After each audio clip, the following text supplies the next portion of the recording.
Friends, मेरी मम्मा ने मंगाई है ये डोर बेल, क्योंकि मेरा हाथ बेल तक पहुंच ही नहीं पाता था। पर ये है वायरलेस डोर बेल जो कि दरवाजे में नीचे की तरफ लगाएंगे। इसको अब मैं अनबॉक्स करके दिखाता हूँ। तो इसके अंदर है इसके ये 2 पार्ट्स। इसमें से तो आती है साउंड और ये है स्विच।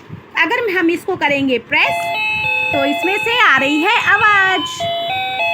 और देखो अलग अलग आवाज़ें आती हैं।